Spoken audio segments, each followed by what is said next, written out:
ভিতরে কি কি আছে, এর কালার কিরকম, আজকে আপনাদেরকে এটা সবকিছু বলবো। চলেন শুরু করি ভিডিওটা। দেখছেন এটা এটা হচ্ছে হিউস্টন আকিস কোম্পানির। বোতলটা আগে দেখায় আপনাদেরকে। দেখেন বোতলটা, আমার বোতলটা খুব পছন্দ হয়েছে, কিন্তু এই বোতলটার ভিতরে মানে কালারটা কিরকম আমার খুব দেখার ইচ্ছে হয়েছে। গতদিন স্পিডে করছিলাম, আজকে এটা করবো। এটাও কিন্তু আকিজের, মানে স্পিড যে কোম্পানির, সেই কোম্পানি। আর নতুন একটা বোতল মোড়ক নিয়েছে। এর আগে ক্যান ছিল, এটা ক্যান ছিল, এখন ওকে বোতলজাত করছে। তো এটা কোল্ড ড্রিঙ্কস, এটা স্বাদ কিরকম, মানে এটা টেস্ট করবো, প্লাস এর কালারটা কিরকম। আমি কালারটা ঠিক বুঝতে পারছি না, কারণ পুরোটাই আপনার লেবেল করা, একটু হালকা বোঝা যাচ্ছে, কিন্তু এটাতে তো ক্লিয়ার না অতটা। তো চলেন খুলি নাকি। তো গতবারের মতোই কাপ নিয়ে নিয়েছি, মানে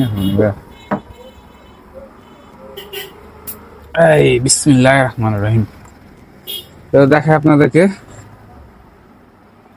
বারে কালারটা গতকালকে তো না পাচ্ছিল, আজকে এটা কি কালার এটা? হ্যাঁ, কালারটা কি এটা?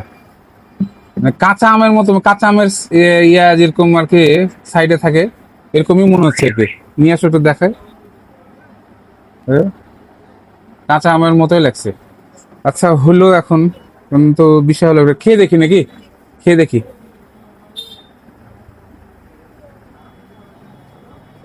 স্বাদটা কিন্তু আমার কাছে যেটা মনে হচ্ছে কাঁচা আমের মতো লাগছে স্বাদটা।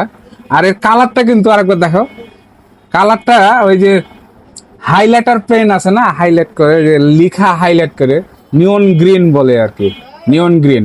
তো হাইলাইটার মতো আর কি কালারটা। এখন কথা হলো যে আপনারা কি এটা কেউ খাইছেন? খাইলে অবশ্যই কমেন্ট করে জানান যে এটার স্বাদ কিরকম আপনাদের কাছে লাগছে। আমার কাছে তো কাঁচা আমের মতো লাগছে। এখন আপনাদের কাছে কিরকম লাগছে কমেন্ট করে অবশ্যই জানাবেন।